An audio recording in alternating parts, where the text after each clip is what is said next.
Rádio Piauí.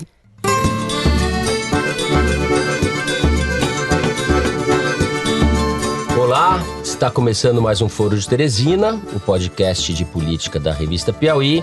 Fico honrado com o que o presidente falou, né? Mas assim, não tem a vaga no momento. Meu trabalho hoje é desempenhar minhas funções dentro do Ministério e fazer um bom trabalho na área de Justiça e Segurança Pública. Eu sou Fernando de Barros e Silva, diretor de redação, e converso aqui no estúdio com a repórter Malu Gaspar. Oi, Malu. Oi, gente. O Queiroz tinha muita autonomia dentro do gabinete para escolher as pessoas. E aí talvez tenha sido meu erro de confiar demais nele. Ele pedia, pô, chefe, dá para colocar aqui a minha filha para trabalhar? O editor do site da Piauí, José Roberto Toledo. Opa, Toledo. Opa, todo mundo gripado ou saindo de gripe. O que é que o governo precisa construir no Congresso Nacional? Claro que foi derrotado porque nós queríamos que o COAF ficasse com o ministro Sérgio Moro. No último sábado, a gente teve a maratona Piauí CBN de podcasts e quem não conseguiu acompanhar pessoalmente ou na transmissão ao vivo, pode ir lá no nosso canal no YouTube e assistir às mesas. O Foro do Foro, a mesa em que o nosso colega Rodrigo Alves, do podcast Vida de Jornalista, entrevista estes três apresentadores e a diretora do Foro, Paulo Scarpim, já está disponível em podcast no nosso canal, em todos os tocadores. e também no YouTube, Em vídeo. Se na semana passada a gente comemorou o nosso foro de número 50, nesta semana, quem diria, a gente comemora 1 ano de Foro de Teresina no ar. Esperamos muitos anos de vida, né? Pelo menos sobreviver ao governo Bolsonaro. Parabéns para nós. Parabéns para nós. Essa data querida. Comemorando o quê? As coisas erradas! Vamos aos assuntos dessa semana. Hoje a gente abre falando do ministro da Justiça, Sérgio Moro. No último fim de semana, numa entrevista, o presidente Jair Bolsonaro disse que tem um compromisso de indicá-lo para o Supremo Tribunal Federal na vaga que deve ser aberta no final do ano que vem. A gente discute um pouco o que isso significa, quais as consequências. No segundo bloco, a gente fala da situação do senador Flávio Bolsonaro. O sigilo dele, de Fabrício Queiroz, de mais de dezenas de pessoas, foi quebrado, sigilo bancário e fiscal. A gente discute um pouco o que pode acontecer com isso daí. E no terceiro bloco, a gente fala da crise do governo, mais uma, com o Congresso. Ela continua, é uma crise quase ininterrupta, vitaminada pelas manifestações que ocorrem hoje, enquanto estamos gravando. Ontem, para quem não está ouvindo, manifestações contra os cortes de verba na educação.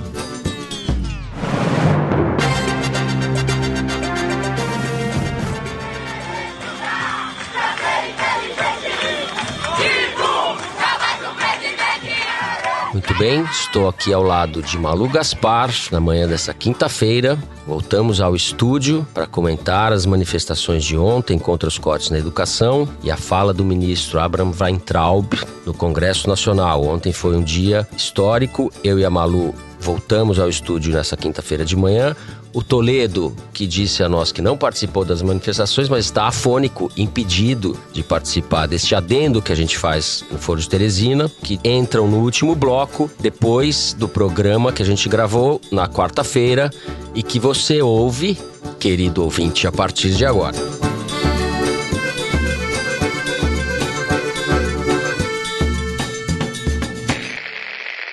Muito bem, no último domingo, dia 12 de maio, o presidente Jair Bolsonaro, numa entrevista ao programa do jornalista Milton Neves, na Rádio Bandeirantes, disse que a primeira vaga que tiver, eu tenho esse compromisso com o Moro, que ele abriu mão de 22 anos de magistratura.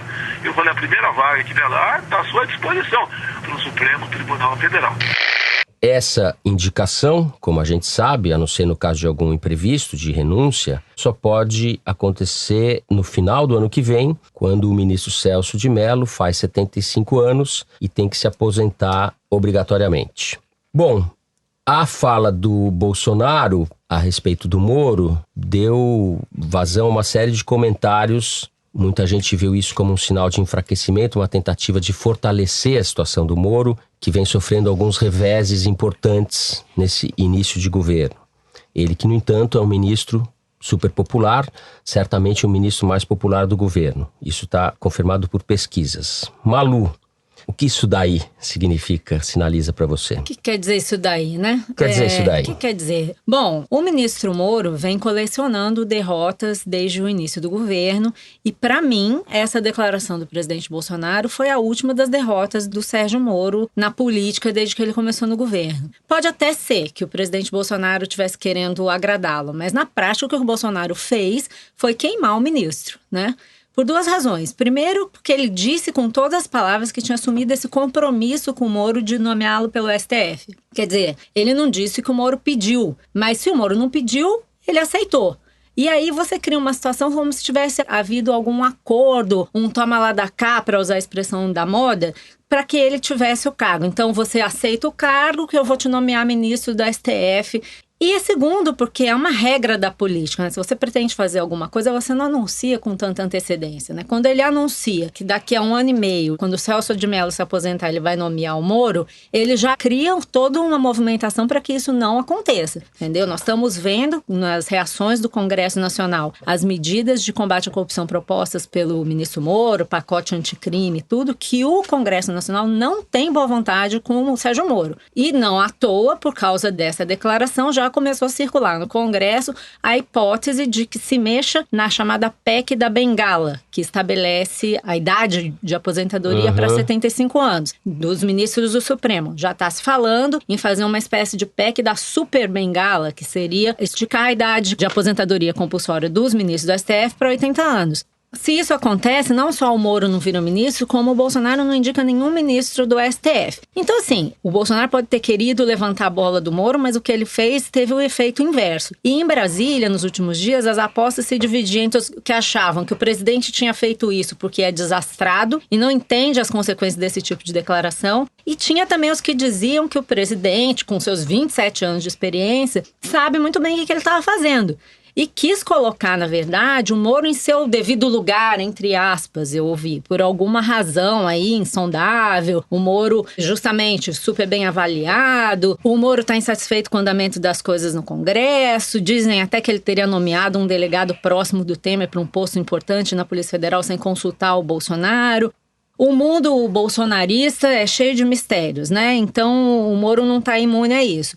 Agora, o efeito colateral pior de todos, do meu ponto de vista, não é só o enfraquecimento do Moro, porque isso é um problema dele, mas sim o crescimento de uma pauta contra o combate à corrupção, né? Que era justamente o que o Moro dava de justificativa para aceitar o ministério. A razão que ele deu para o público para aceitar o ministério seria fortalecer a pauta anticorrupção. E o que está acontecendo no governo hoje é justamente o inverso. Não só ele teve que retirar do pacote anticrime a proibição do Caixa 2, depois o pacote anticrime não andou.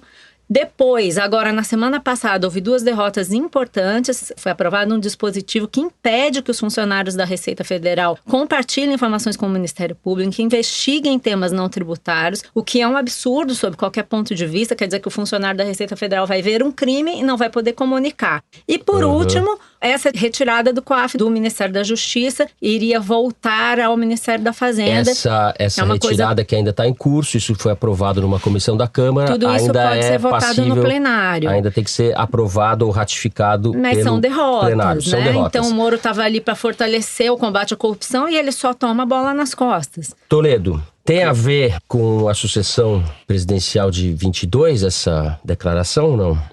Como diria o ministro Weintraub, uns 130%. Porque o que o Bolsonaro fez foi dizer pro Moro que ele não é o candidato dele pra presidência em 2022, entendeu? A única certeza desse imbróglio todo dessa, como diria o Weintraub mais uma vez, esse cara me inspira. Ele nos essa inspira. balbúrdia. A única certeza dessa balbúrdia é que o Moro não será o candidato do governo em 2022, porque se depender do Bolsonaro, o Moro estará sentadinho, caladinho, quietinho, numa cadeira de ministro do Supremo, na melhor das hipóteses. Essa é a vontade dele. Então, será? Vontade eu tenho dele dúvidas. quem? O cara Do que Bolsonaro. do Bolsonaro, sim. Do Bolsonaro, com certeza. Com certeza. Mas o recado foi dado. Não tem dúvida quanto a isso. Eu acredito que o Bolsonaro não é burro o suficiente para fazer isso sem querer. Porque ele falou 4 vezes a palavra compromisso na entrevista pro Milton Neves, quando ele disse que assumiu um compromisso, que tinha que honrar o compromisso, tenho esse compromisso. Enfim, ele foi muito enfático e repetitivo. E o Moro, quando disse que não pediu, concordo com a Malu, não é que ele esteja mentindo, mas ele pode estar omitindo, né? Não, e se o presidente fez o compromisso, tá feito, né? Você Exatamente. podia falar, não, presidente, eu não quero isso.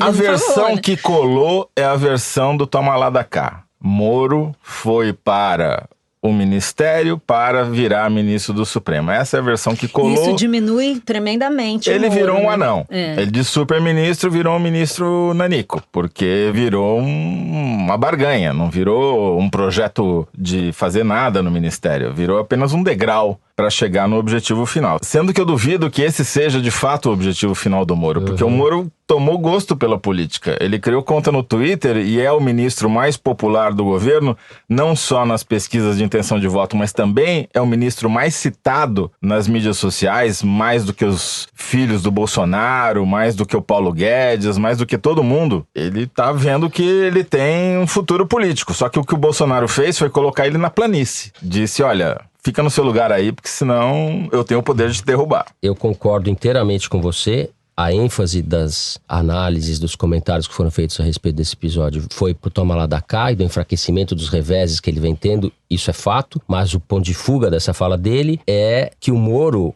é hoje o nome mais importante dentro do governo, do campo governista, na linha sucessória do Bolsonaro. E esse negócio que o Bolsonaro falava que queria só um mandato, etc., é piada, é mentira, é blá blá blá.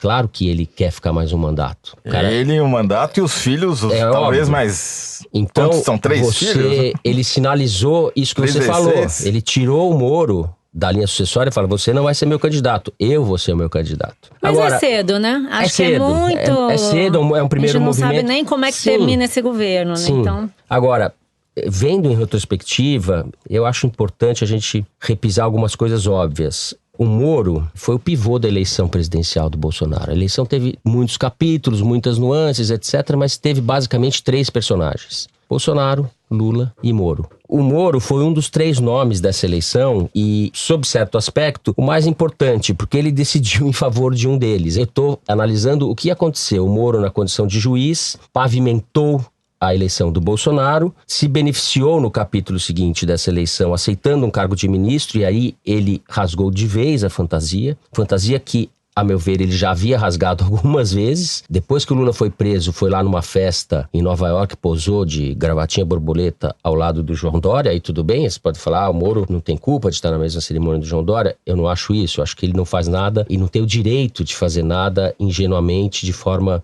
não refletida.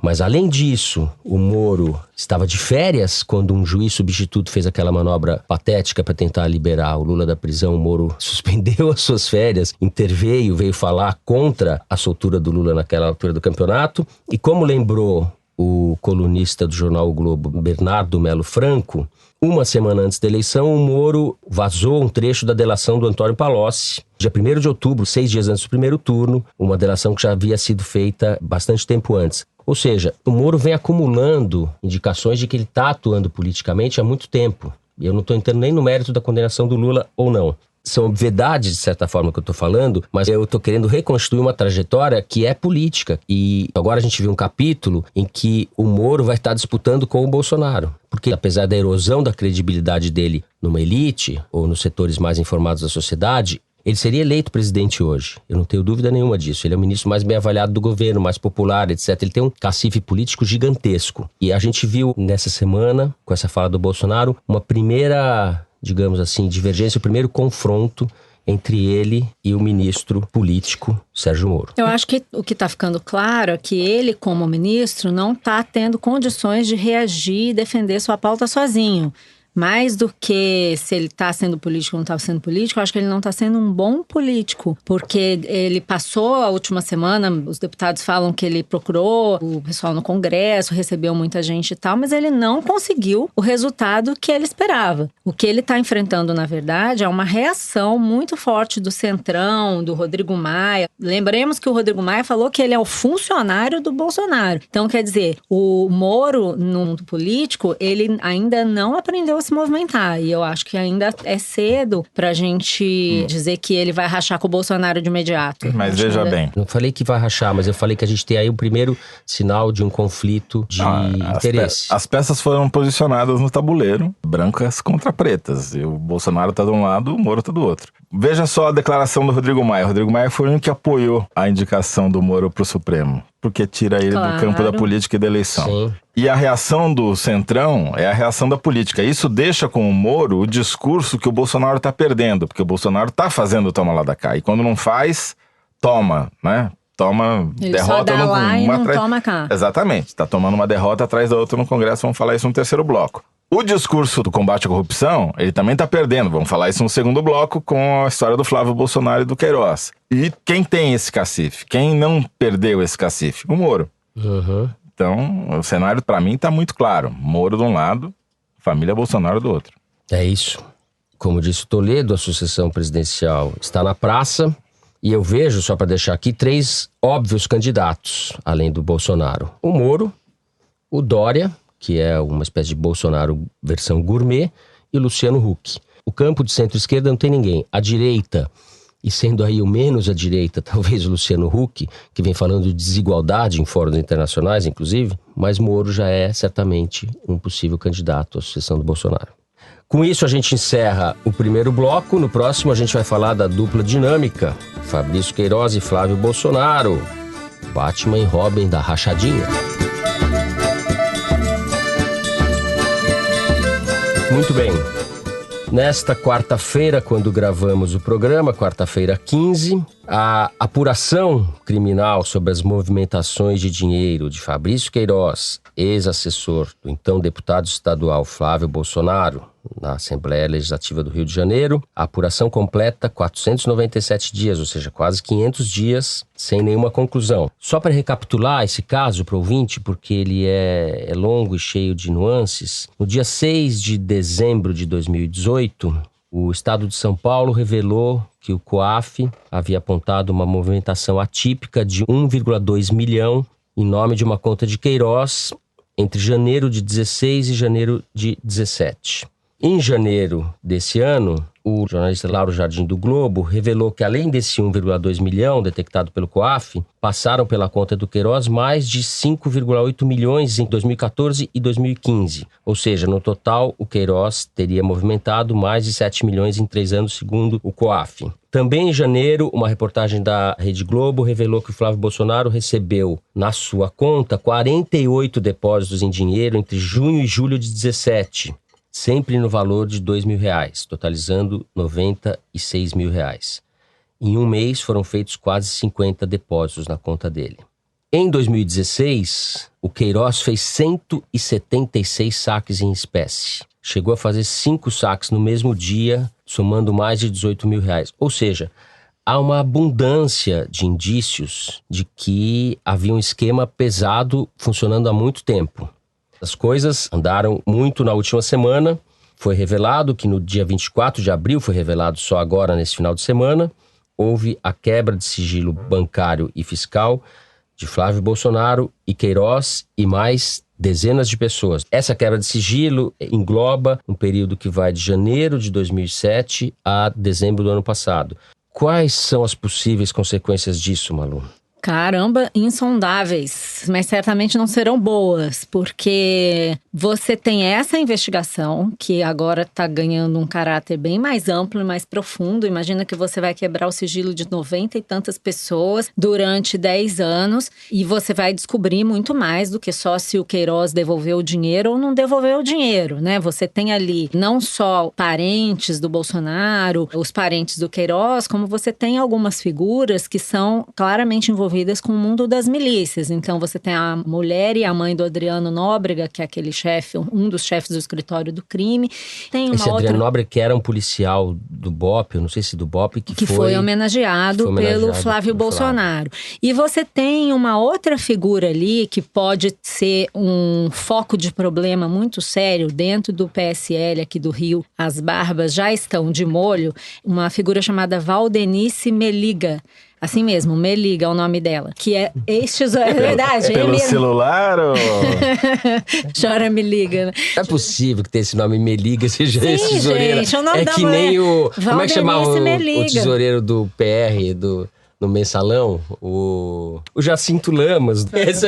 Ela é ex-tesoureira do PSL do Rio e atual presidente do Diretório Municipal do partido. Ela é irmã dos gêmeos Alan e Alex Rodrigues de Oliveira, que são policiais militares presos na Operação Quarto Elemento, que investigou uma quadrilha de PMs especializada em extorsões. São milicianos, ela é de total confiança do Flávio Bolsonaro e ela já está sendo investigada numa outra investigação do Ministério Público Eleitoral sobre suspeitas de desvio, suspeitas de laranjal aqui no PSL do Rio. Tem uma investigação que começou recentemente sobre o partido, apurando denúncias semelhantes às que já estão sendo apuradas em Minas Gerais e no Espírito Santo. Até o próprio Bolsonaro se referiu a essa apuração na entrevista que ele deu para o Milton Neves. E adivinha, quem foi o presidente do PSL do Rio na eleição? Flávio Bolsonaro. Então você tem várias investigações em curso no momento. Tem essa do Ministério Público Estadual, que quebrou os sigilos todos. Você tem uma outra no Ministério Público Estadual, derivada do mesmo assunto, só que de improbidade administrativa.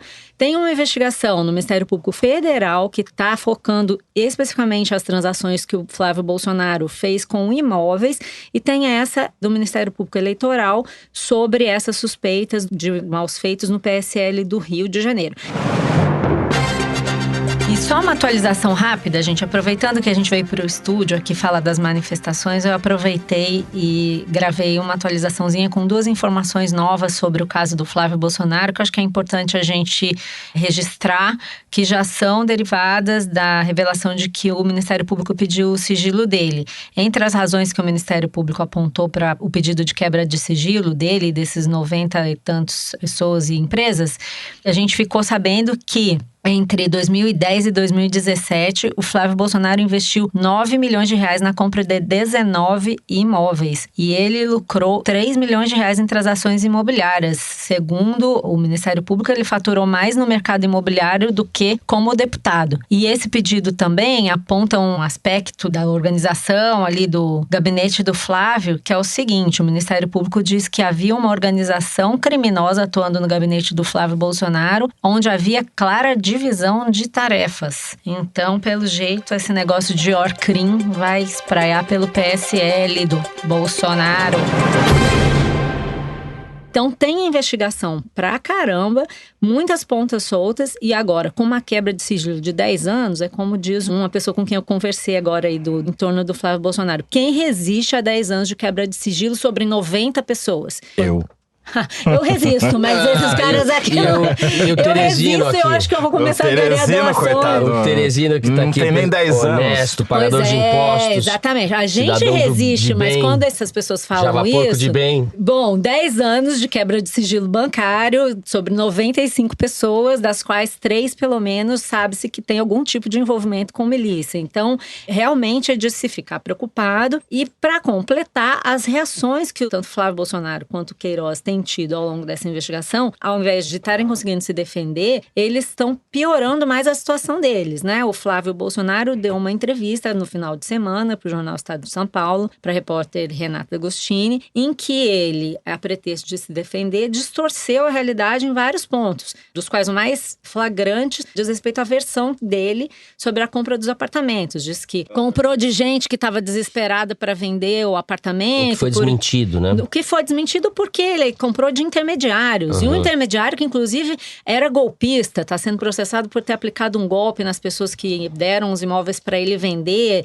É tudo muito enrolado. Ele diz que não vê o Queiroz há meses, mas basta você observar as notas do Flávio e do Queiroz para os jornais, para as revistas sobre a quebra de sigilo. Os dois falam a mesma coisa. Eles dizem que a quebra de sigilo já tinha sido exposta, que a quebra é uma tentativa de dar ares de legalidade a algo ilegal. E aí você vê que, para quem não se fala há tempo, eles estão bem coordenadinhos, né? Estão mais bem coordenados que a base do governo, que conversa todo dia. Bom, aí também é covardia. Mas, pô, pelo amor de Deus. Então, se tratando de Bolsonaro, a gente nunca sabe o que eles calcularam e o que saiu de forma inadvertida. Mas o que o Flávio Bolsonaro fez nessa entrevista que me chamou a atenção foi que ele empurrou a crise para dentro do governo. Ele diz que estão querendo usar o caso dele para atingir o governo do pai dele. O tempo todo ele fala isso e eu queria saber por que mesmo. Porque, em tese, não tem ninguém investigando o governo Bolsonaro. Ele joga a crise dentro do governo. Ele e o pai, né? Porque e o pai também. O pai falou a mesma coisa e ainda colocou o ministro do turismo na mesma barca. Comparou as duas investigações. Quer dizer, o Bolsonaro trouxe o caso para dentro dele. Está dizendo que assim como o Flávio pode ser inocente, o Marcelo Álvaro Antônio também pode ser inocente. Ou seja, ele está juntando todo mundo no mesmo balaio, né? Se um for culpado, então todos são culpados? Fica parecendo isso, né? Então é um festival de tiro no pé, né? Sim. Agora, o Flávio Bolsonaro não se limita a laranjais e rachadinhas e coisas do gênero. Ele esposou, ou dividiu, ou coassinou um projeto de lei do Márcio Bittar, senador do MDB do Acre, em que ele simplesmente propõe o fim das reservas legais de mata ou de vegetação nativa nas propriedades rurais. E esse é o tema do número da semana.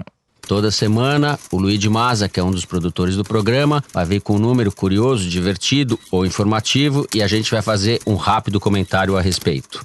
Fala aí, Luigi. 157 milhões de hectares. Isso é igual a 6 estados de São Paulo e é o que corre risco de ser desmatado no Brasil se for aprovado um projeto que quer fazer com que as propriedades rurais não sejam mais obrigadas a manter parte da sua vegetação nativa, mais conhecida como reserva legal. E quem é o autor desse projeto de lei? O senador Flávio Bolsonaro, do PSL, junto com o senador Márcio Bittar, do MDB. Esse foi o tema do Igualdades, seção do site da revista Piauí, que sai todas as segundas-feiras, cujo título é Uma Motosserra na Mão e um Projeto na Cabeça. Só para vocês terem uma ideia, se todas as áreas de reserva legal que existem hoje no Brasil vierem a ser desmatadas por patrocínio do senador Flávio Bolsonaro, isso equivaleria a jogar na atmosfera tudo que o Brasil jogou de CO2 nos últimos 27 anos, ou ainda tudo que a China, que é o maior poluidor do mundo, joga a cada ano vezes 5. Me dá vontade de tossir, só de Nossa ouvir. Senhora, Só o que floresce com Flávio Bolsonaro é o laranjal. A única coisa que dá é laranjal. Vai ter muita área para plantar laranja. Não nasce muita laranja no meio da poluição, hein? Opa. Agora, o que me chamou a atenção foi o fato de que você tem, se eu não me engano, 88 funcionários e ex-funcionários do gabinete do Flávio Bolsonaro que tiveram seus sigilos quebrados. Exatamente. Nessa lista aí, além da Me Liga, você tem um monte de gente que não se liga que era funcionário do Flávio.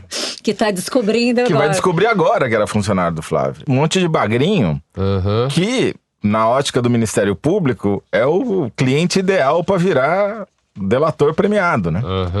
Então, que eles é jogaram... né, eles jogaram uma rede muito grande e se puxarem com vontade, vai sair mais do que peixe aí, viu? Vai sair muito entulho dessa história. É potencialmente devastador. Não, lembrando que o patrimônio do Flávio Bolsonaro aumentou em 397,1% em 12 anos. Quanto? 397,1% em 12 anos. Patrimônio que é algo que declarado. também nós vamos passar a entender como aconteceu com a quebra de sigilo, né? Mas é um número, realmente eu tenho vontade de falar que nem aqueles antigos locutores da Rádio Jovem Pan, quando era criança, o cara fala o horário e fala, repita.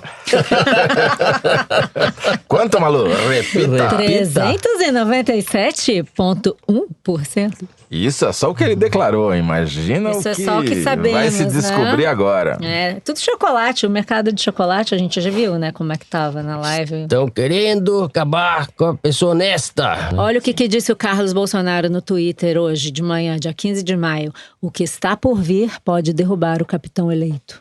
Não sou eu que tô falando, é Carlos Bolsonaro.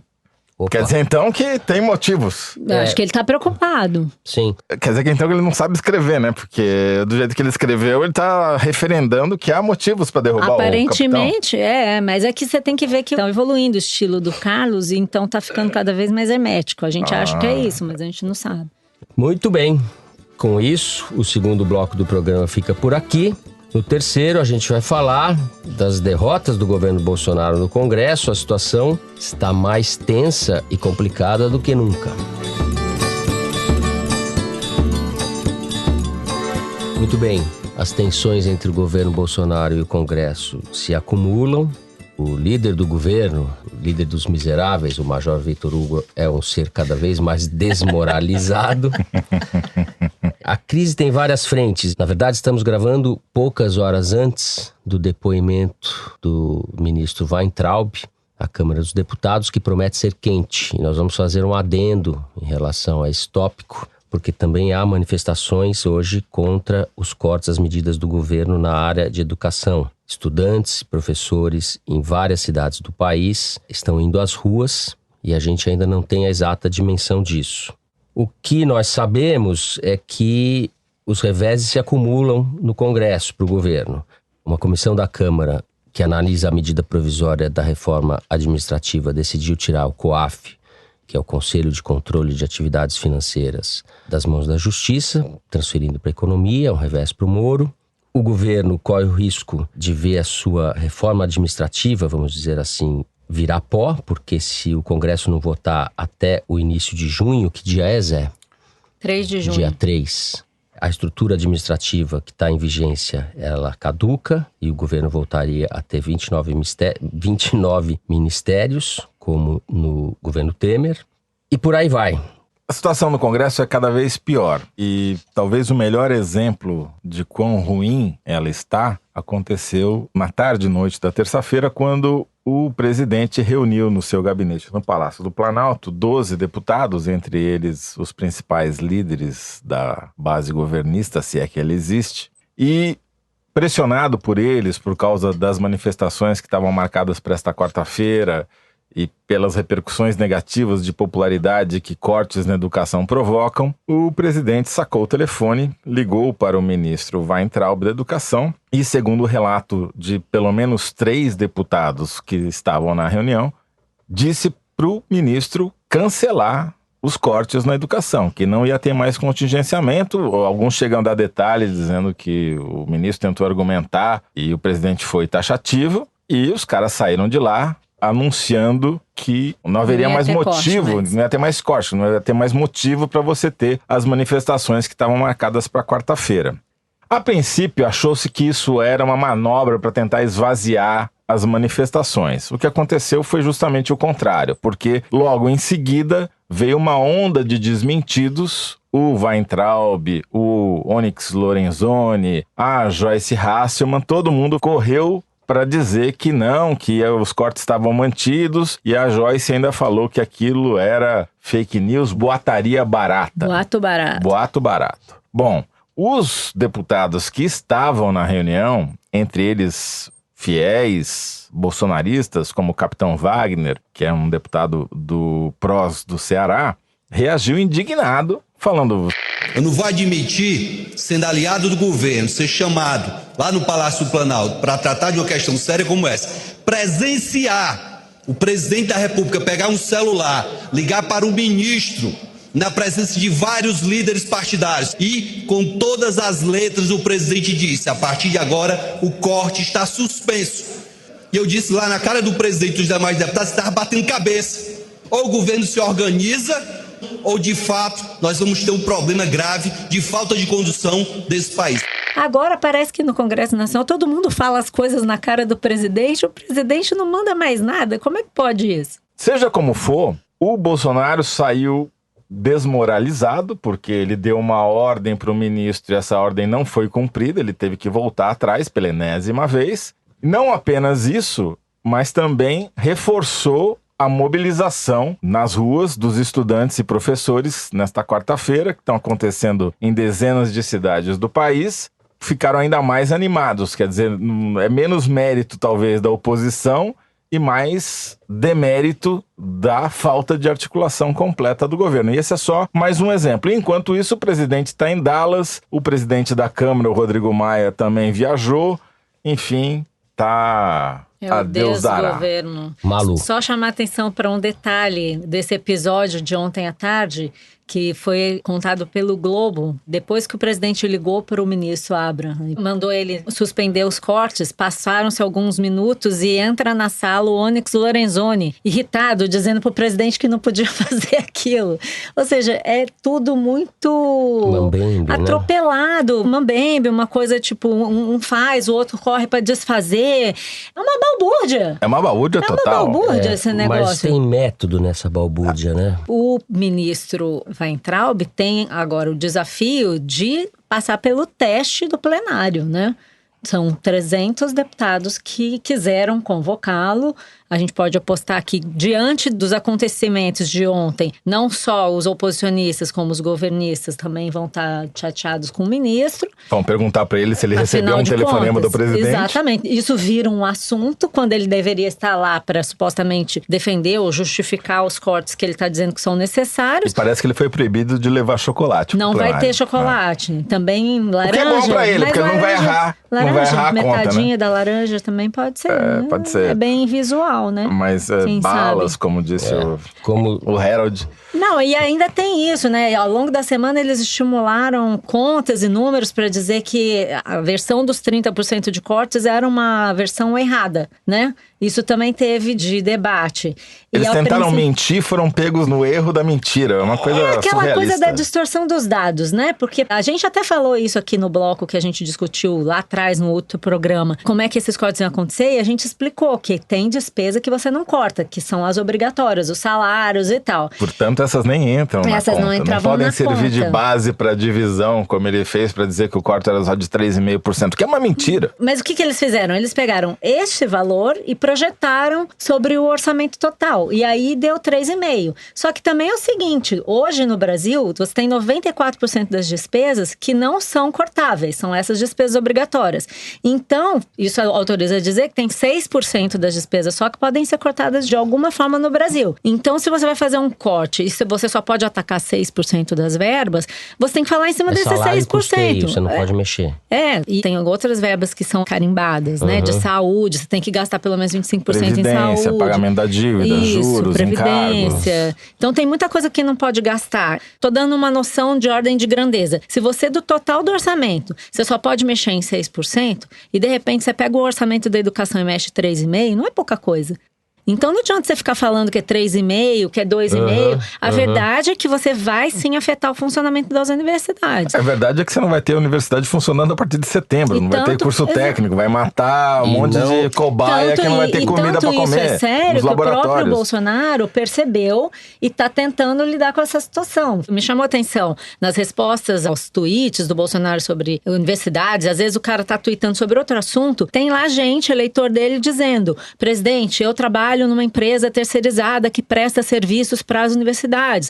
Minha mulher, meu filho vão ficar sem dinheiro. Quer dizer, é ignorar que no universo das universidades você tem um monte de gente que vive daquilo, que depende daquilo. Não é esse negócio de comunista, todo mundo comunista e acabou. Eu não sei se você viu, tem uma notícia de que as ações das instituições privadas de ensino subiram hoje. Já tem esse efeito, né? Money talks, meu filho. Money talks. Interesses concretos. Lembrando que a irmã do ministro Paulo Guedes é executiva da entidade que representa as faculdades privadas, né? Muito só bem um lembrado. Detalhe, assim. Não tô dizendo nada com isso. Você citou agora o Twitter do presidente, que é o Diário Oficial. Eu queria ler aqui, ontem, terça-feira, dia 14, ele escreveu o seguinte: não esqueçamos que precisamos do Congresso para que possamos definitivamente decolar economicamente e realizar as tão necessárias transformações econômicas que o Brasil precisa. Isso é o Bolsonaro. Eu fui ver. Eu não tenho esse hábito que vocês fazem por mim de ficar vendo o Twitter do presidente. Mas daí eu fui ver o que as pessoas dizem. E vejam a hostilidade em relação ao Congresso que está entre os leitores. Eu não vou citar nominalmente, porque acho que isso nobilita essas pessoas. Eu não gostaria de fazer isso. Mas daí tem um seguidor dele, 605 pessoas determinam a escravidão de 209 milhões de brasileiros. Acorda, Brasil, tudo em caixa alta, em maiúscula. Força, presidente Jair Bolsonaro, está muito fácil resolver isso. Chega. Daí vem outra aqui. Seria muito fácil resolver isso. Aí que está, somente com os poderes alinhados e focados com os interesses dos brasileiros que o Brasil conseguirá sair da crise. Não adianta o governo federal lutar e o legislativo e o judiciário se contrapor e jogar com a oposição contra o próprio país. Outro, o Congresso, esse Congresso, maior concentração de corruptos antipatriotas que eu saiba. Só Jesus na causa e o povo reagindo. Bom dia, querido presidente. Outra, sabemos disso, presidente, ou seja, que precisamos do Congresso, mas precisamos de políticos honestos que queiram fazer política para o povo e não em causa própria. Outra, enquanto a quadrilha do Centrão estiver atuante, viveremos a ditadura parlamentar contra o bloco de ladrão. E daí vai, você vai vendo, é monótono, é uma ladainha contra o Congresso, está se criando um ovo da serpente aqui. Eu não sei qual vai ser o desfecho disso, não estou falando que vai ter golpe, nada disso, mas tem uma hostilidade em relação ao Congresso, ao Judiciário também, ao Supremo, a gente sabe disso, que vem sendo alimentado e gestado nessas redes sociais. Isso me chama muita atenção. E o Bolsonaro, lá de Dallas, já que ele não conseguiu receber o prêmio dele em Nova York, porque foi enxotado da capital do mundo, disse que as manifestações que estão ocorrendo aí, o chamado tsunami da educação, em referência ao que o Bolsonaro tinha dito na semana passada, de que haveria um tsunami essa semana, que agora descobriu-se era a quebra do sigilo do Flávio Bolsonaro, do filho dele, ou seja, que ele já sabia. Mas enfim, em resposta às manifestações que estão acontecendo de Caruaru a Belo Horizonte, passando por Salvador, São Paulo, Rio de Janeiro, onde há uma unidade de uma faculdade, uma universidade federal está se manifestando, e não são manifestações de meia dúzia, são manifestações expressivas, tudo por culpa exclusiva do governo, quer dizer, o governo criou essas manifestações contra si. Bom, o Bolsonaro foi lá e disse que... É natural, agora a maioria ali é militante, são os idiotas úteis, os imbecis que estão sendo usados como massa de manobra de uma minoria espertalhona que compõe o núcleo de muitas universidades federais do Brasil. Idiotas úteis. Eu diria para ele que pelo menos eles são úteis.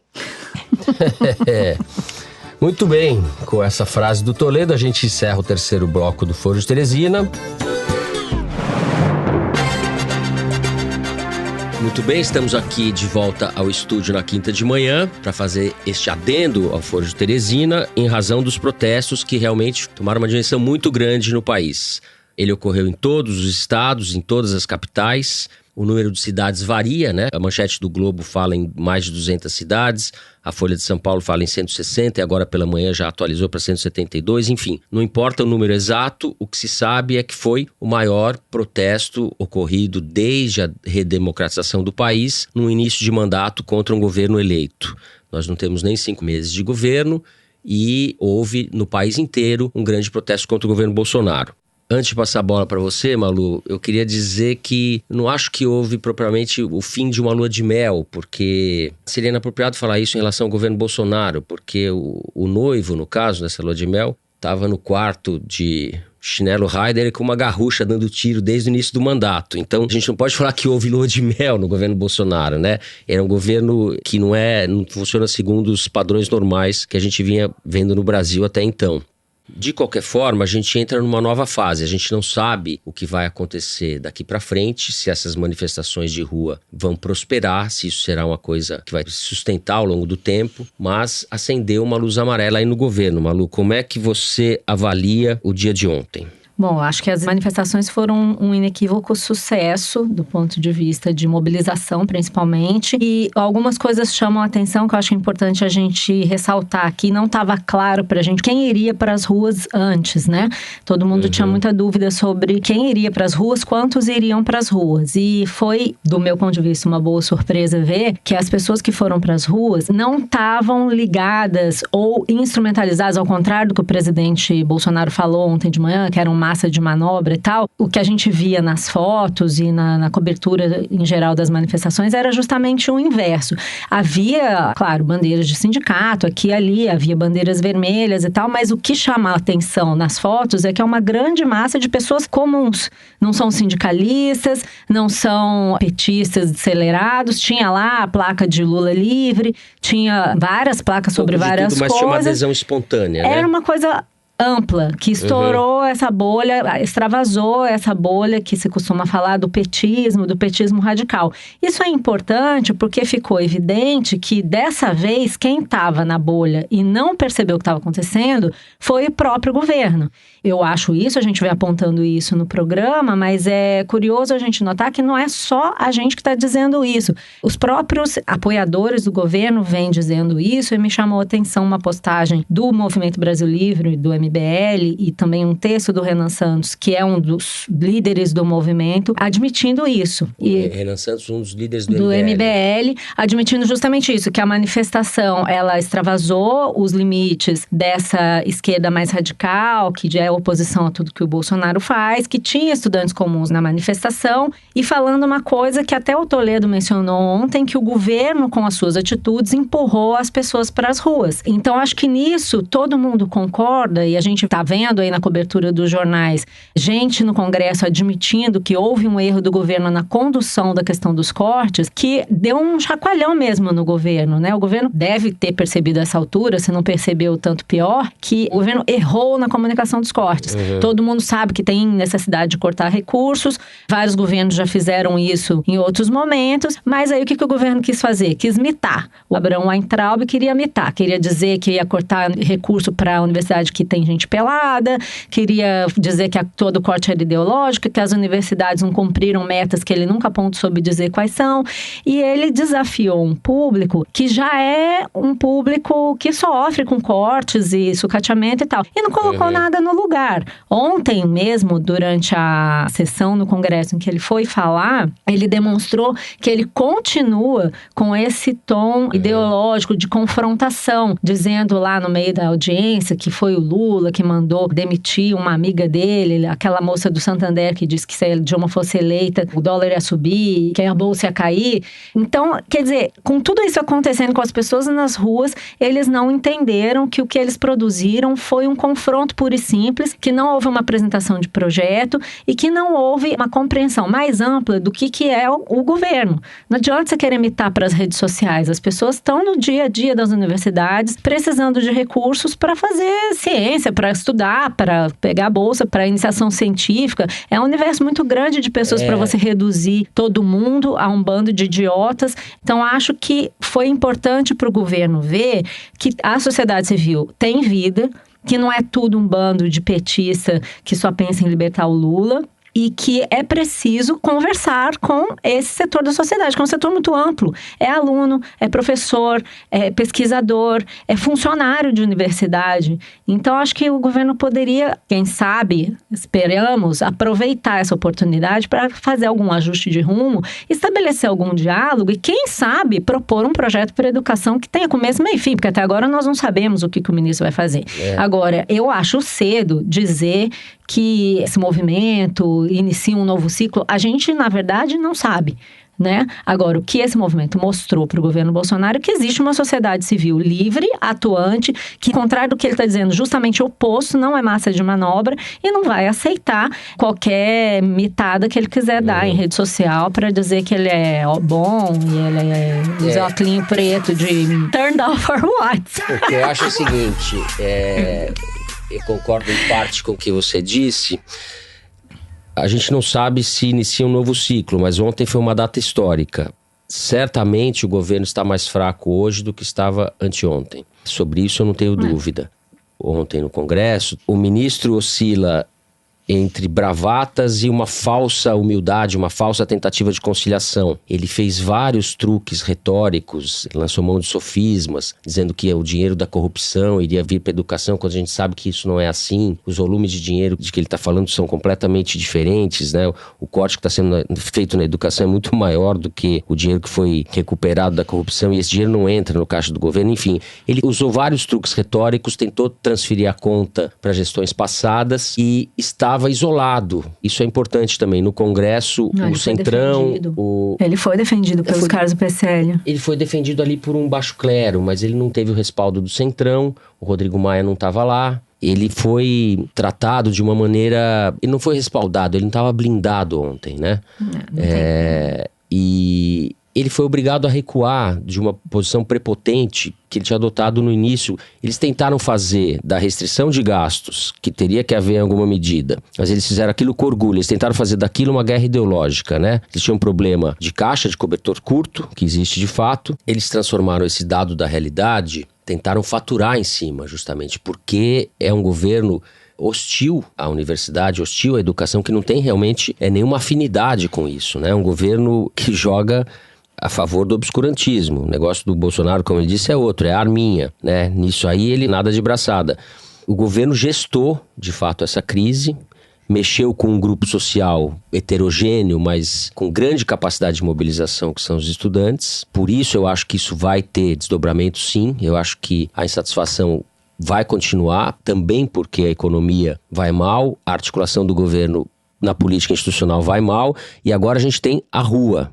É um novo elemento. Então a gente entra numa fase, não estou achando que Bolsonaro vai cair, nada disso, mas de desgaste do governo, e a gente vai ter tem que acompanhar como isso vai se desdobrar nos meses seguintes. Não acredito numa inflexão do governo no sentido de tentar uma reconciliação, etc. Pode ter até algum recuo por necessidade absoluta. Estratégico. Ninguém tá feio. O governo não tem histórico de conversar com o estudante. Não é isso que eu imagino que vai acontecer, mas eu acho que é uma inflexão política de compreender que se continuar fazendo isso, vai continuar apanhando, né?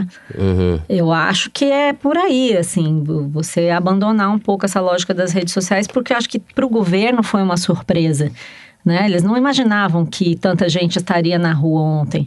Sim. E eu acho que isso pode ter pego um pouco ali, E não sei se estamos diante de... Esperar senso crítica desse governo é um pouco complicado. Mas... o breve, né? Depois de Vélez, o lunático, o breve também, a gente pode ter um breve número 2. Porque esse ministro é tão incompetente, tão truculento quanto inepto politicamente, né? Ele é extremamente inepto, ele é uma figura truculenta. Se a gente ouve e vê manifestações dele anteriores, quando o Bolsonaro estava sendo eleito, naquele fórum que houve lá em Foz do Iguaçu, né, Fórum da Direita, organizado pelo Eduardo Bolsonaro, é um sujeito extremamente arrogante, truculento e ridicularizando a fala do Lula, chamando o Lula de analfabeto, etc. Aquele é o elemento natural dele, ali ele estava no habitat natural.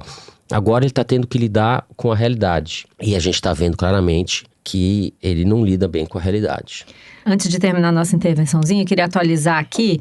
Ontem, no Congresso, o ministro deu a versão dele do episódio da ligação do presidente sobre o corte de recursos, né? Ele confirmou que recebeu a ligação do presidente, que o presidente mandou ele suspender os cortes, e ele disse que explicou para o presidente que não era corte, que era contingenciamento, e que daí o presidente teria concordado em não recuar.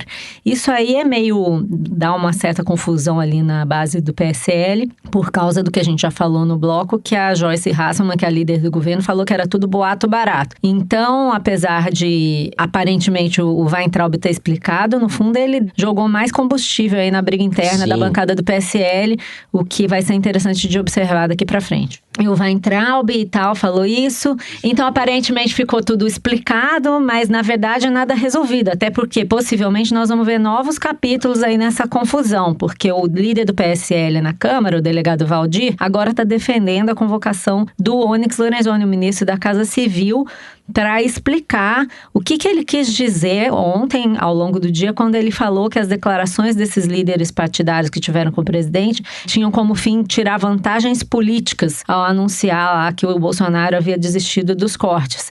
Então, mais confusão à vista. Na verdade, o Onyx tentou impedir o presidente, segundo os relatos desses deputados, tentou impedir o presidente de ir adiante com os cortes. Então, quer dizer, a bancada do PSL não se entende. Enquanto eles não se entendem, o povo vai pra rua. Pois é, Malu, os ministros ficam tutelando o presidente, só falta trocar a fralda do presidente, porque o resto eles já fazem tudo. Corrigem o português, desmentem, enfim, é um presidente, de fato, que precisa ser permanentemente tutelado. E por quem? Por Onyx Lorenzoni, sumidades como essas, né? Meu filho, a coisa tá feia. É um nível de mambembismo É balbúrdia! inacreditável. A gente tem dificuldade até de traduzir isso em palavras aqui no estúdio. Não consigo nem falar. Porque é impressionante o nível de exposição, de ridículo e de desautorização dos personagens políticos, como eles batem cabeça realmente. Esse parece ser o elemento do bolsonarismo, né? Esse tipo de coisa, esse mambembismo e essa coisa improvisada e autoritária parecem ser as marcas desse governo. E uma outra coisa que eu acho que é importante falar sobre os protestos é que, apesar de ter tido um episódio no Rio de Janeiro, que teve um ônibus queimado, um princípio de tumulto, esse foi um episódio realmente isolado, porque ao longo do dia inteiro as manifestações foram pacíficas, houve convivência pacífica entre pessoas, mesmo o pessoal dos movimentos e os jornalistas, assim, para quem, como a gente, que já cobriu, vem cobrindo protestos desde 2013, eu conversei com vários colegas ontem que participaram da cobertura, que circularam livremente dentro dos protestos, falando com as pessoas, então não tinha hostilidade, era realmente um clima diferente. Entre os jornalistas até se falava assim, não é mais 2013, acabou 2013. Então, a gente está vendo aí, possivelmente, surgir uma coisa diferente, uma nova onda de manifestações com talvez um novo caráter. Antes do nosso momento Kinder Ovo, vamos ler aqui algumas palavras de ordem, alguns cartazes que a gente viu ontem, que são divertidos, curiosos e mostram um pouco o clima que esteve nas ruas ontem. Cabeça vazia é a oficina do Olavo. Essa eu gostei. Em São Paulo a gente fala a moradia do Olavo. Do Olavo diabo, não, né? do diabo. Do diabo. Não, do diabo, do Olavo. É tudo a mesma coisa aí, você entendeu? Ai, eu vi um que era muito frequente, que a ciência destrói o mito. A educação derruba mitos. Tem uma outra que eu tô vendo aqui no G1. Eu me armo de livros e me livro de armas. A minha preferida é que sem ciência não haveria cerveja. Muito boa essa. Sem ciência não há cerveja. Isso é um fato inegável. Nós precisamos financiar a ciência. Tem um que não é mole não, tem dinheiro para milícia, mas não tem para educação. E tem um outro, sem educação já basta o presidente. É isso. Vários. Idiotas úteis. Vários. Bom, talvez não sejam slogans tão criativos quanto os de 68. Tem um de 68 em Paris, que é a história não se repete, ela gagueja. A nossa estava gaguejando até agora, acho que voltou para trás com o Bolsonaro, vamos ver o que vai acontecer agora. Agora a gente fica então com o Kinder Ovo que a gente gravou ontem, quarta-feira, no estúdio, e com o Correio Elegante. O Toledo, que esteve ausente desse adendo por razões fônicas. Toledo então volta com sua voz de trovão para o final do programa. E chegamos ao momento impactante, momento Kinder Ovo. Lá no Foro do Foro, na Maratona Piauí CBN de podcasts, o Rodrigo Alves, que nos entrevistou, fez a contagem do ranking dos acertos no Kinder Ovo. A diferença nem tá tão grande assim, Toledo. Vamos ver se a gente vira esse jogo. Eu acho que tem que chamar o Vai Entrar, Lobby, pra fazer o cálculo, a porcentagem, pra mostrar que é trazer uns bombonzinhos pra gente poder... Dani, aperta o play aí. Ontem eu recebi o convite para ir naquela assinatura do decreto do presidente Bolsonaro. Fui lá com o maior carinho do mundo prestigiar o evento, queria falar com o presidente, fui chegar perto dele, os pitbull sarnento, em fase terminal, com parvovirose e sinomose, com o dente cariado, todos rosnando e olhando com cara feia pra mim. Aí do meu lado, tava o filho do presidente Bolsonaro, que hoje é senador. Aí ele ficou olhando com a cabeça torta. Ô senador, eu não tenho medo de cara feia não, não tem. Eu então somente queria falar com o teu pai algumas questões. Uma vergonha, com todo o respeito, seu presidente Bolsonaro. Só queria ter um dedinho de prosa, mas não pode. Parece que o senhor tá numa redoma de vida, com todo o respeito, que não pode chegar perto. O que é isso? O que é isso? Parvovirose, sinomose. Deve ser um veterinário, né? Alguém de São Paulo, parvovirose. Não, esse sotaque é mais Brasil profundo. Minas, talvez, interior de São Paulo, Goiás. Paraná, Mato Grosso do Sul, Goiás, Mato Grosso, talvez. Não sabemos. Enfim, a gente não sabe porra nenhuma. Não sabemos, só sabemos que é os pitbull com... Eu adoro o nome desses caras. É o deputado federal Boca Aberta. Bocão! Essa aí não dá. Boca Aberta, que também responde pelo nome de Emerson Petrive, do PROS do Paraná, como disse o Toledo, durante sessão no plenário da Câmara no último dia 8 de maio. Ganhei 0,25 ponto. É. Agora tá 130 a 0,25. O Boca Aberta, ele foi parar no hospital porque ele tomou um supapo de um vereador lá de Londrina, que foi cobrar ele na meio da rua, e tem um vídeo mostrando ele tomando o supapo, foi sangrando pro hospital, o Boca Aberta. E tô falando assim porque eu posso, porque eu sou de Matão. Viu? Matão. Muito bem. Muito bem, depois da costumeira humilhação no Kinder Ovo, vamos pro momento de ter afago nos nossos egos. O Correio Elegante. Isso quando não tem desaforo de Teresina, né, Toledo? Quem quiser falar com a gente é só mandar recado pelo Twitter, pelo Facebook, pelo Instagram, no YouTube ou pelo e-mail forodeteresina@revistapiauí.com.br. E o primeiro Correio Elegante dessa semana é quase um Kinder Ovo, para alegria da Malu, porque não veio por escrito, é um áudio surpresa pra gente. Ixi, Dani, solta aí o Correio Elegante então. Alô, pessoal do Fogo de Teresina, aqui quem fala é Jair Bolsonaro. Eu quero mandar um abraço pra vocês, porque estão sempre falando de mim, e é isso que importa, tá ok? E ô, Toreiro, esse negócio de cactocracia não tem nada comigo, não. Eu sou de Eldorado, lá é terra da banana. Um abraço aí pra você, pra Maju Gaspar e pro Fernando Barro. Muito bom, tá contratado, tá contratado. Esse daí muito bom. Esse daí não é idiota e é útil. Melhor... Então não é o Bolsonaro, Não. será que é? Olha aqui. Essa imitação tá melhor que a do Fernando. Bem melhor. Muito melhor. E... Quem é o cara?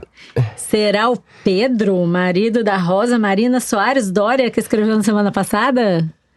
Não, é o André Julião, que diz que se inspirou no Pedro. Ele diz: envia um recado do fã mais inesperado que vocês poderiam imaginar. E aproveita para mandar um abraço para a esposa Débora, para as amigas Mafê, que indicou o foro para ele, para Noêmia, para Karina e para o Elton, com quem ele comenta o programa toda semana. Abraço para todo mundo. Abraço para você, ô Julião, da Maju.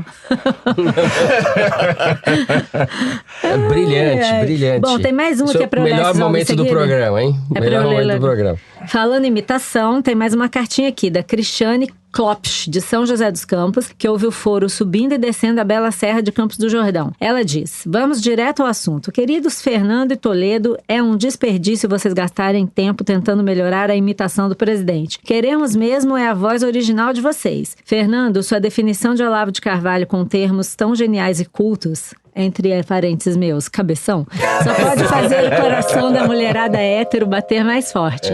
Nem preciso falar nada do cabeção da bancada. Malu, você é ótima, mas a testosterona desse programa não deixa nada a desejar. Tá bom, o que eu posso fazer? No tocante a essa questão, não podemos dizer nada. Essa questão daí... Bom, depois dessa, vou ler aqui uma cartinha do Gustavo Mandaré. Bem, não é bem uma cartinha, é uma cartona. Data máxima venia excelências. Venho expressar minha estima por vocês. Todas as quartas-feiras, para mim, é dia de falar com minha prima Marina e lançar nossas apostas sobre os 3 tópicos que o foro abordará na quinta subsequente. Minha ansiedade pela chegada da quinta-feira às 17 horas é tanta que muitas foram as vezes que confundi o dia de quarta com a quinta e fiquei super desanimado. Dos momentos inusitados que ouvimos o foro. Saía do meu trabalho e ao entrar no carro, pronto para retornar para minha casa, fiquei empenhado por conta da bateria que pifou. Recorri ao seguro, que informou que levaria 50 minutos para chegar. Em meio a esse inconveniente e quase esquentando a cabeça, tive a brilhante ideia de, nesse meio tempo, me abraçar na companhia do foro e ficar mais relaxado até o resgate chegar. Fica a minha profunda admiração por todos vocês. Esse programa se faz mais do que necessário em tempos de que prevalece o culto à ignorância, ao anticientificismo e à falta de crítica. Com açúcar e com afeto, Gustavo Mandaré. Arrasou. E vamos também, pessoal do resgate daí, que tá demorando muito esse resgate. Eu preciso dar um recado aqui, que é o seguinte. A gente teve sábado no Instituto Moreira Salles, aqui no Rio de Janeiro, a maratona Piauí CBN de podcasts. E a gente recebeu um mimo, um presentinho, que é um bordado com o nome do Foro de Teresina, que vocês vão poder ver no Foro Privilegiado. E quem deu pra gente isso, quem fez o próprio bordado é Isabela Ferreira, @Minas Digitais. Então tá feito merchando bem aqui. Muito bem. Ela. Olha, eu agora quero mandar um salve pro meu xará, Fernando Ursini, que nos escreve, vejam só, diretamente de Sapporo, capital de Hokkaido, a ilha que fica mais ao norte do Japão. Que dá nome a uma bela cerveja. Ouvintes, aqui vocês também aprendem geografia. Sapporo Black. Então, o meu xará Fernando diz o seguinte, abre aspas, aqui estou estudando meu 3º ano de curso de estudos japoneses modernos, com ênfase em política, na Universidade de Hokkaido. Mesmo depois de 3 anos fora do país, não consigo deixar de acompanhar a política da terrinha.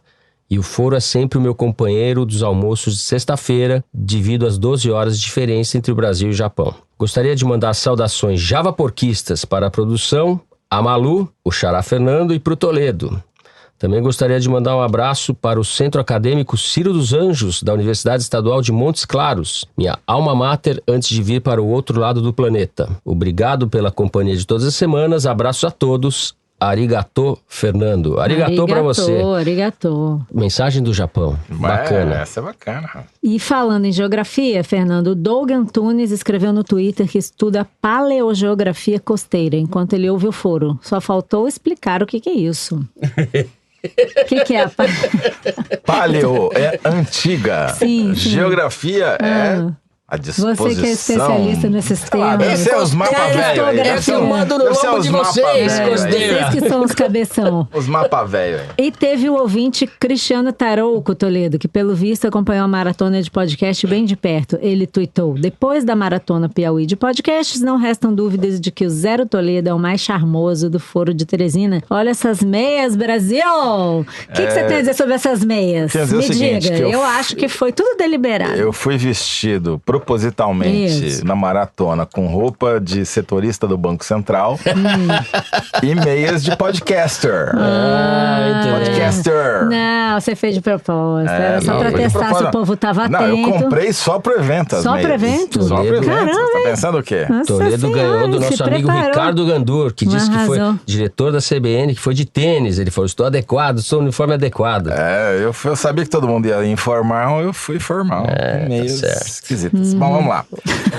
Bom, vou ler 2 cartinhas só pra finalizar. Primeiro, a da Isabel Santos, que diz que no último dia 10, uma pacata sexta-feira, aspas, estava plena, esperando o horário do almoço acabar, quando seus caros colegas de trabalho começaram a falar sobre o atual governo. E ela diz, depois dos cortes de verba, eu estava esperando o pior. Os meus companheiros começaram a soltar fake news na cara dura. A vontade de responder foi imediata.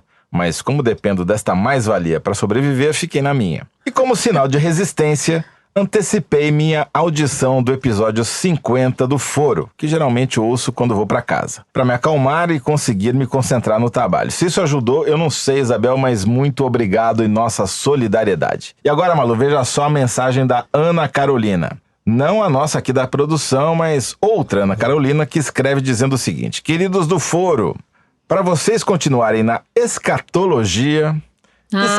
meu Deus. Não podia faltar, Malu. Lá vem o cocô. Escrevo para contar que no momento estou ouvindo o Foro enquanto eu preparo uma aula sobre transplante fecal para estudantes de medicina. Você não sabia que existe isso? Transplante fecal? É um tipo de tratamento até. Merda alheia.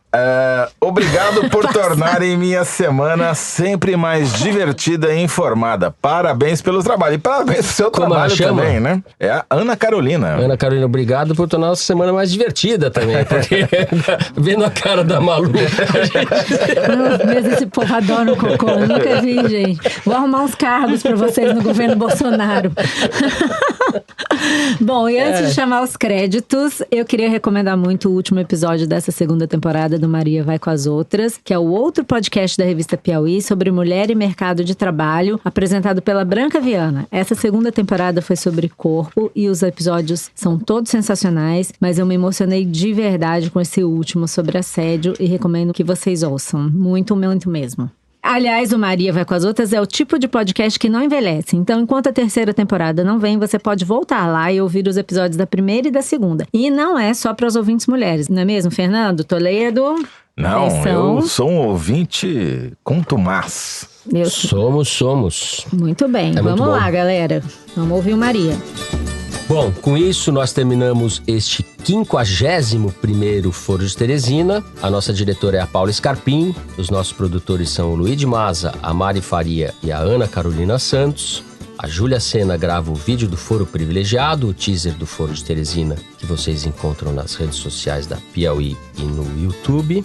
A edição do programa é da Mari Romano. A finalização e a mixagem são do João Jabassi, que também faz a releitura da música Tema do Foro, composta pelos piauienses Vânia Salles e Beto Boreno. A Kellen Moraes é a responsável pela nossa coordenação digital. O Foro de Teresina é gravado no Estúdio Rastro com o Dani Di. Eu sou Fernando de Barros e Silva. Peraí que faltou uma pessoa. Teresino. Coordenação moral de Teresino. Coordenação moral de Teresino. Apoio moral. No estúdio. Tá aqui do meu ladinho. Agradeço a companhia de José Roberto de Toledo. Tchau para os idiotas úteis e inúteis. E da querida Malu Gaspar. Tchau, gente. Até a próxima. Obrigado, pessoal. Até a semana que vem.